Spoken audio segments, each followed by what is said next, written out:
방사성 요오드 치료 꼭 해야 할까? 수술했는데 왜 또 치료를 하라고 할까? 수술이 끝나면 대부분의 환자들은 안도의 숨을 쉽니다. 이제 암은 제거됐습니다. 의사의 이 말에 마음이 조금 놓입니다. 그런데 며칠 뒤 다시 이런 말을 듣습니다. 방사성 요오드 치료를 계획하겠습니다. 그 순간 환자와 보호자의 머릿속에는 같은 질문이 떠오릅니다.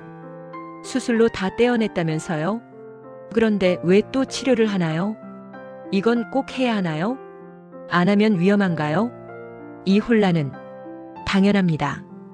왜냐하면 방사성 요오드 치료는 눈에 보이는 암을 없애는 치료가 아니기 때문입니다. 오늘은 이 치료가 무엇이며 누가 반드시 해야 하고 누가 하지 않아도 되는지 그리고 어떻게 선택해야 하는지를 처음부터 끝까지 구조적으로 설명하겠습니다. 1. 방사성 요오드 치료의 진짜 목적. 대부분의 사람들은 방사성 요오드 치료를 이렇게 이해합니다. 남아있는 암을 태우는 치료. 절반은 맞고 절반은 틀립니다. 더 정확한 표현은 이렇습니다. 눈에 보이지 않는 잔여 갑상선 조직과 미세하게 남아있을 수 있는 암세포를 구별하고 관리하기 쉽게 만드는 치료. 이 문장은 길지만 핵심을 정확히 담고 있습니다. 왜 굳이 남은 조직을 없애야 할까? 전절제 수술을 해도 현실적으로 갑상선 조직이 100% 완벽하게 제거되지는 않습니다. 신경 보호를 위해, 부갑상선을 살리기 위해, 정상 구조를 보존하기 위해 아주 미세한 갑상선 조직이 목 안에 남습니다. 이것은 수술을 잘못해서가 아니라 정상적인 수술의 결과입니다. 하지만 이 남은 정상 갑상선 조직은 나중에 문제가 됩니다. 왜냐하면 재발 여부를 추적할 때 사용하는 혈액 수치가 정상 갑상선 조직에서도 나오기 때문입니다. 즉, 남은 정상 조직에서 나오는 혈액 수치인지 남은 암세포에서 나오는 혈액 수치인지 구별이 어려워집니다.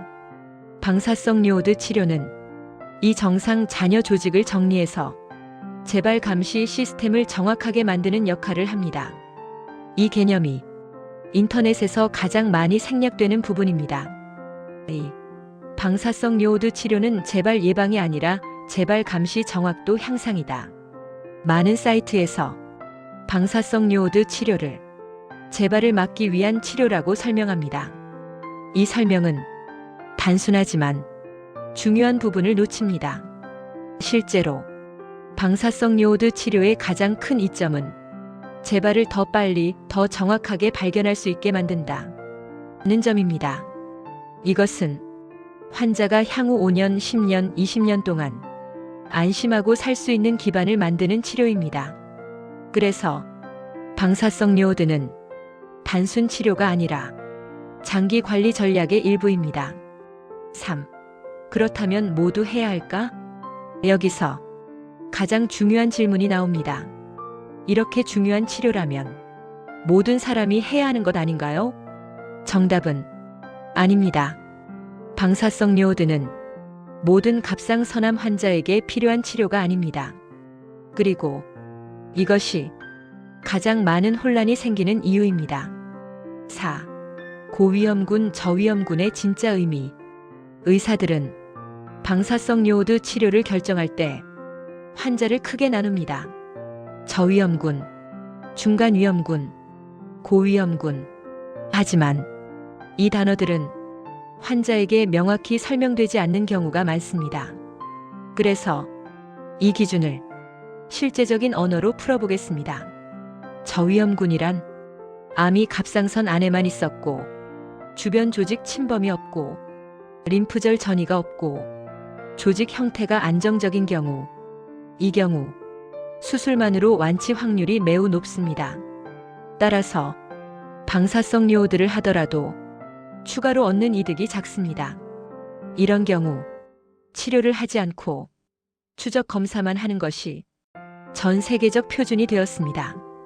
고위험군이란 암이 갑상선 밖으로 나간 경우, 림프절 전이가 명확한 경우, 혈관 침윤이 있는 경우, 공격적인 조직형. 이 경우 수술만으로는 미세 잔존암 가능성이 높습니다.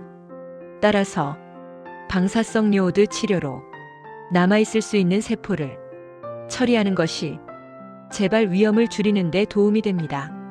중간 위험군이 가장 어렵다. 문제는 중간 위험군입니다.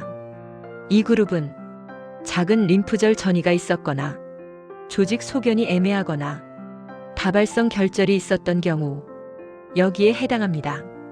이때 방사성 요오드는 하면 더 안전할 수 있지만 안 해도 큰 차이가 없을 수도 있는 선택 영역이 됩니다.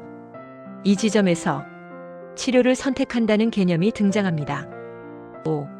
치료를 선택한다는 것의 진짜 의미. 많은 환자들은 이렇게 생각합니다. 의사가 하라면 해야 하는 것 아닌가요? 하지만 현대 갑상선암 치료에서 방사성 요오드는 의사와 환자가 함께 결정하는 치료입니다. 의사는 재발 확률, 치료로 얻는 이득, 예상되는 불편과 부작용을 설명합니다. 환자는 자신의 삶의 방식, 격리 가능 여부, 직장 상황, 임신 계획, 심리적 안정 필요를 고려합니다. 이 두 가지가 만나는 지점에서 결정이 내려집니다. 6. 치료 효과는 실제로 어느 정도일까? 환자들이 가장 궁금해하는 질문입니다. 방사성 요오드를 하면 재발이 얼마나 줄어드나요? 여기서 중요한 사실이 있습니다.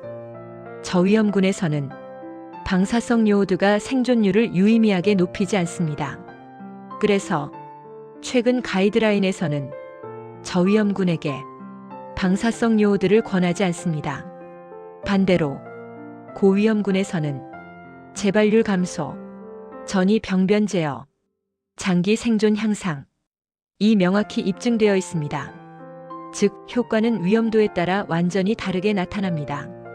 이것이 모두에게 같은 치료가 아닌 이유입니다. 7. 그래서 실제로 의사는 이렇게 생각한다.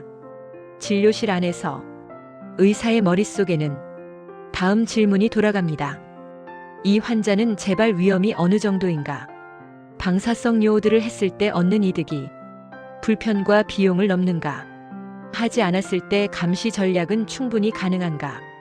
이 사고 과정은 외부에 잘 드러나지 않지만 결정의 핵심입니다. 8. 환자가 반드시 알아야 할 한 가지. 방사성 요오드를 하지 않는다고 해서 치료를 포기하는 것이 아닙니다.